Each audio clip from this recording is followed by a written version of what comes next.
Why, hello, you beautiful souls. How are things going in your realm? I hope everything is going well in your day and your autumn season is off to a good start. Um, just always got to make sure things are operating fully here. Everything's good. Cool. So, welcome to another Spiritual Experience Wednesday. Now, these are really great invitations in the sense of providing some insight and clarity in the spiritual unfoldment. Spiritual awakening is very commonplace nowadays, and there really isn't too many guide markers and checkpoints that help you along the way. So these chats are always intended to bring forth some of the little Easter eggs, some of the nuggets of wisdom that you can utilize so you don't get caught up in cul-de-sacs um, or in anything that can actually cause even more spiritual pain and suffering for your life. So as with always, the intentions for these to uplift you in your journey. Now, today we're diving into the awakening of the heart, and I chose the "I Am Love" shirt because it's very on point with the themes that come through with this awakening. Now, remember, this is a series. If you haven't checked out the Awakening of the Mind, please do. It's the first step of this journey, and in this aspect of the rider and the horse and really creating a harmonious relationship so spirit and matter are unified so the soul can be fully expressed, we go through three primary awakenings. And it starts from the top down. It starts in the mind, it goes into the heart, and then it ends in the gut. Now, each one of these represents, the matter, the horse, the soul and spirit, the essence of everything. And then the gut is, it's the depths of our spirit. And with this one, it happened really fast. Now, I should say a lot of people tend to actually have an awakening of the heart with psychedelics. And I'll get to that in just a little bit. Um, in the kind of precautionary tale that is that process of circumnavigating this natural path of introspection, because ultimately the primary question starts with who am I? And that led to the awakening of the mind. And once that was experienced, the mind was liberated. I recognized I was no longer identified with the thought forms. The follow-up question that I sat with after that July 25th from the awakening of the mind was, well, if I'm not the mind, then what am I? And this proceeded to kind of be the core of all of my introspections and my meditations. And as always, I got to show you the stack of journals because I was diving deep, and we're about here in the 2017 journey. And this is actually right before my 27th birthday. So it was September 17th that the awakening of the heart arose. And the different inquiries that was really kind of building myself up for this experience was, again, kind of exploring, well, what am I beyond the witness? What is the source of this witness? How did I come to be? What was life like before I became identified with the mind? Was this is what it was like? Because if you remember in that last video, it took a few weeks. There was like a 3-week period where everything was, again, inner stillness and quiet. And then we started getting into, that end of August, early September period, and the thoughts started coming back. More so in relation to kind of crunchy negative experiences. But ultimately, the voice was quiet. There wasn't any intimacy to it. There was that recognition that I was observing it, and I was either entertaining a suggestion or I was downright just dismissing it. So from there, it really led into this aspect of, well, what is the source of my awareness? If I'm able to distinguish and discern, and that me isn't anything that's identified with a temporary happening, a thought, a phase of life, a concept, an identity, then what's the backdrop? I started to feel more love in my life. I started to radiate more love in my life. And I started to feel that witnessing, that quiet, that gentle knowing was an energy of love. Because when I was in that inner stillness, that's when I would feel the love unfold the most. So, I'm challenging the mind. I'm going back and forth from this state of, consciously choosing to not be in that energy. And my meditation that morning, it was September 17th at 8:40 a.m., 2017. And the main, I would say the essence of it was again, what's the source of love? What's the source of my witnessing? And it came down to me having to work for that one. That was kind of like the download. That was what was received. It was like, oh, you got to work for that one to really know it. You have to seek it out. And that entire morning, I was left in this kind of, still going through the motions, still operating, still working, still doing things. But at this time, I was getting ready to transition into starting my own business. So I had a little bit more free time outside of like studying and preparing and doing all like, the back end admin work. So most of that day, I was spent with that question. I was like, well, what is the source of me? What is the source of love? What is the source of this, this playscape, this medium? And it was actually in the afternoon. I was going to pick up my elderly neighbor. He's retired, can't really walk or see well. And I was like, yeah, I'll pick you up from your hospital visit. So I was driving down to Harborview, and before I'd left, I had actually smoked a bowl, a little puff. And while I was driving across the Ship Canal Bridge, I just remember looking out to the skyline, seeing the Space Needle, and it was beautiful. It was sunny, and I was just really feeling the moment and bumping some tunes again, had a little bit of the high going, was just vibing. And then all of a sudden, instant sobriety. And with that, everything else dropped. I didn't remember my name. It didn't matter, I should state. But it was just this overwhelmingly light and bright energy of oneness, completely undifferentiated being. And in that moment, it was just even more silence than the inner silence that I've been experiencing with the awakening of the mind and kind of playing out this process. And it's like life kind of took a deeper step back of witnessing. And it was in that moment that I was co-witnessing through the lens of love, of source. And it was an instantaneous knowing that that was God, that was the essence of everything. And it didn't matter that my hand was on the steering wheel and I was looking around at cars, just kind of enamored. But it was the fact that everything felt like me.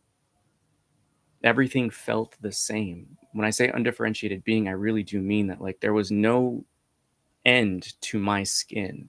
It felt as everything was around me was so intimate with me. The perception of feeling others was so strong, but it wasn't like, oh, I'm an empath, I'm feeling everyone's chaos. Da, da, da. No, it was literally just feeling the essence, which is, again, love of everything. And I started to well up, and it really was just leaving me mystified. I kind of felt like what babies probably feel like when you're just looking out in the world, just wide-eyed. I was wide-eyed for a few minutes, and what was, again, crossing over the Ship Canal Bridge felt like an eternity. Like, it almost felt like time was slowing down. And in that moment, after I kind of, got a taste of everything going on and kind of was like, okay, I'm going somewhere. I was reeling it back because, again, I didn't remember who I was. It didn't matter. I couldn't remember my name, but I knew I was like, okay, I'm going to Harborview because of Gary. And I just kept driving, but I had this call to record it. So, I get the phone going and I just start talking about my experience, what I'm feeling. And someone was reading through my journal and going through some of the video and some of the notable notes. It's funny to read it back and kind of listen to it back now because it was a feeling like I'd always been there. Like a deep change arose, but nothing changed. A taste of our witnessing, a taste of the fabric of what everything is. That union, that love of life, creation, spirit, air, road, everything is the same essence. And what was really cool about that was not only, kind of able to to chat it out with myself in that moment and just to even hear it. And maybe I'll post it as just like a little short so you can hear it. Um, but it's one of those things that completely changed my perspective on even substances, because again, I mentioned that I had smoked before, and in this moment, completely sober, I had no remnant of like the cotton mouth, none of that. And from that moment on, it actually did change my relationship with different substances and things, knowing that everything is our base state of love, that experience of oneness is when we drop everything. But the importance of what came through is, again, it reiterated that fact that it's a choice. During that time, I had been kind of battling with like the resurgence of the mind, and it was always a choice for me to let it go or not. And even in that moment of experiencing undifferentiated being, of losing and dropping the self, it was this recognition that that too is a choice to align and tap in with. Now, what was great about this was everything at this point, was my first taste at like the juiciness and cinematic nature that life is when we're in harmony. And it felt like whatever that experience was of the heart just being liberated and just being interconnected in the recognition of the oneness, it allowed this beautiful, going downtown, pulling over to do the video, and then pulling out and going to Harborview in a notoriously really busy area for those in Seattle. Again, this is 2017, so there was free parking then. But a free parking spot right up front near the hospital. And again, everything was just moving like a movie. And I was just kind of ear to ear, just vibing. There was no inner dialogue. There was no entertainment even within of being like, this is awesome. There was none of that. It was just pure experiencing. It was very much so like when we're in the flow, when we're in that zone, there's just living, doing, and one. It's all in the same. And as I was just witnessing everything unfold, everyone was being so nice. Like everyone was smiling, and I don't know if it was because I was smiling, but everyone I encountered like from the car up into where I was in the waiting room, and like, one of the fifth or seventh floors, something like that. From the elevator, just the lobby, all the things in check-in, everyone was so friendly and so glowing and so bright. And even just the way the lights and the colors were hitting, it just felt like everything was more vibrant and more alive. And, nurses were being flirty and being kind and being like, oh my gosh, you're such a nice gentleman, picking up your old neighbor. And like even old man Gary, when he came out of his appointment, he was chippier than usual because he's kind of a grumpy stillskin. And we just had like the greatest conversation too. And he just told me like stuff about his past and just like growing up. And I learned just so much in that little brief window of time, and that high, that jubilation of life stayed with me. And everything again was the perfect flow. It was kind of like the Bruce Almighty, green lights, straight shot. Like everything was just fluid in alignment and just effortless and easeful. And one of the beautiful things about even just talking about these experiences is like I'm fully living in these things consciously now with, I would say, a lot more intentionality than just these things just happening randomly, and kind of it being above my head and a lot to process that I just really had to mature into. And that's one of the most important things about, this video series that I feel is, one of the intentions to bring out. It's because these things take time. We can have an experience, but for that dust to settle, it takes time for it to be birthed into a real assimilated being, to being your autopilot. It's like these awakenings are like a flower blooming, but it's not bearing its fruit yet. That takes time to, to gestate, to grow and develop. So when I'm talking about these things now, it's always interesting, even just hearing the language of what I was using in the notes and things back then, and just knowing now it's like, oh yeah, man, effortless, easeful flow. Point people towards that more now.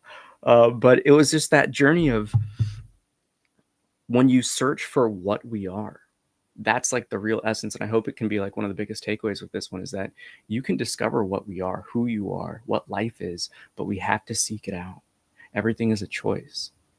If I didn't have that introspection that morning of just like everything's a choice, then okay, well then what is the source of me? What is the source of awareness? Who am I? Then it's never going to come into an experiential moment where you have that firsthand knowing. And as you've heard me say time and time again, experiential knowledge is the highest form of knowing. No one can take that from you. It's not a concept, it's not something that you're kind of assuming. It's a deep ingrained truth. And when we have these moments, we can nurture that. And when we lean into it, we can experiment with it. We can see what it feels like when we're in it, when we're not in it, and we can start to develop and refine our process of really coming home to it from love. And when it came down to this, I think that aspect of a deeper trust was established that day. And it led me into this next inquiry of, well, then what is life? Like everything's connected. I'm not the mind. The witness to everyone from like sentient to non-sentient things is creator, which is an essence of love. Then what am I? And that's, well, I guess for the next video, because that's going to be the awakening of the gut, when the inquiry of, well, what is life gets played out. And I should say, one of the biggest dangers, we're circling back from the beginning point. One of the biggest dangers of those that kind of go into this pathway of experiencing oneness and, universal love and consciousness through psychedelics is that it creates a huge danger of distraction, cul-de-sac, and also just, I would say, sin, misstep, incorrect, missing the mark. There's a huge shift of people in the, I would say the psychedelic or the spiritualism realm who have these moments of oneness that are all of a sudden saying like, I am God. Oh yeah, I'm witnessing God. Like I am God. And the only thing that I can say to really correct that misinterpretation of the experience is you are a part of God. It's not that we are God. There is only one creator. There is only one source, but we are of God. We are of that universal consciousness and love. And I was saying this the other day, but it's like if we were proclaiming as the toe, I am the body, but in reality, we're just the pinky toe or the pinky nail or the hair on the pinky toe. If you have any, I don't really have any hair on my pinky toe, but, but it's one of those, I would say, big misperceptions and cul-de-sacs that leads people astray because it just empowers the ego. It empowers the body. It empowers the horse. And from there, it kind of hijacks the narrative. It turns into this very delusional state of nothing I do is wrong because I am God. And it turns into this really gross self-righteous energy. And when it comes down to it, the purpose of the awakening of the heart is to humble you in the realm that everyone is the same. That there is no being or person more special than the next. That at the core and the foundation of all of our sense of self, all of our awareness and witnessing is that energy of love. It's like your window of awareness is unique to you, but the projector, the light, the love that shines through it to illuminate your experience so you can even have that sense of I am and amness is God. And it changes things. And I mentioned it in that sense of deeper trust where it kind of took a pressure valve off of life. It was the first kind of inclination that, okay, it doesn't matter what happens to me now. I know that everything's going to be okay in the end because you're able to experience the end result of where we all return to. And it's amazing. It's dope. It's dope as dope. It's indescribable. And it sounds cheesy and cliche, but imagine the deepest love and excitement and joy you've ever had, and then just keep dialing that up until you're crying and laughing. And even then, that's just a drop of it. And what you're experiencing in truth is an ocean of that. that knows no side and end. Yeah. And it changed me, you know? It brought me to that point again of, yeah, I saw life differently after that. Everyone, everything. It brought even more of a full circling to things. And that aspect of interconnectedness was even stronger. And then I would say the sense of undifferentiated being, it was an even further separation from the bodily identification. Um, I would say that it was a double-edged sword, though, because I noticed that after that awakening, I became so sensitive, and like raw, where I never used to like cry at movies, but you know, you play click and I'm like, ah! like, um, yeah, after the awakening of the heart, I definitely became way more tapped into my emotions. Um, and again, that's beautiful, but it also led to feeling more pain. And in that process, you know, the weeks and months after, that was battle tested. You know, it was kind of the reminders of like, hey, like, are you going to remember and choose to remember your base state of love and expansion when it feels like everyone around you is just stabbing you in the heart? Um, and it changed the way that I interpreted hurt and harm from others. I think that's the stuff where it kind of recognized innately, because when you have that experience where everything's just stripped away and you feel people, you begin to actually, I felt like I was actually kind of like became a true empath. I was able to actually really feel people's emotions and where things were coming from. Um, and going through this journey, you know, I was 26 at the time of this awakening of the heart. And as I turned 27 and kind of like played out that year, um, things definitely amped up in terms of that emotional sensitivity and the vulnerability. And it took a little bit to kind of control that. Every one of these awakenings, I always like to express, is kind of like a crab that molts. You know, when it's done, it becomes that soft shell crab. It's real squishy.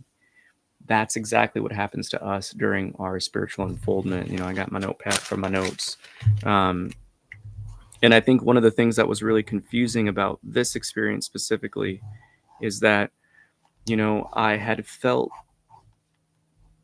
you know, the highest jubilation and experience of joy and bliss and lightness that I'd ever felt. And then as that kind of high faded throughout the next few days, I was left feeling really depleted and hollow and again like vulnerable and irritable, and I didn't really know how to explain it, but I know now.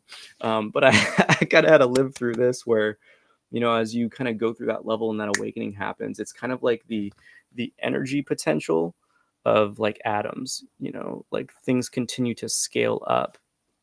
And although I'd experienced this crazy liberating feeling, there was still so much space in that next level of energy that I was stepping into. And the combination of the emotions getting unlocked and the energetic sensitivities getting unlocked, it was a very kind of disorienting, despairing experience, you know, on the back end as things were processing. Because again, like all of my stuff, I go through it alone so I can help teach people. That's one of my trials by fire of life as one who helps point the way. And so I can explain it so people don't go into these pitfalls and these cul-de-sacs. And I've always been graced with, you know, forever hope, where I just kept pushing and kept pushing. But I started to really realize that, you know, okay, like I'm filling up my cup and I just need to keep doing that for me. So it was time where I really started to actually like, you know, love on myself. Didn't even know what I was doing at the time. This was before it was a big fad and craze. So I was just really leaning into creating.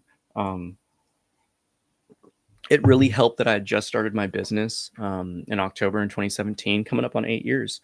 Um, and I started getting my first clients relatively quickly.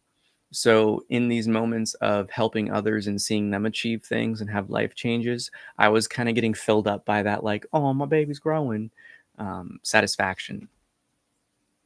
So, yeah, it was great. It led to a lot. But I got to save that for next week, the awakening of the gut. It's a doozy.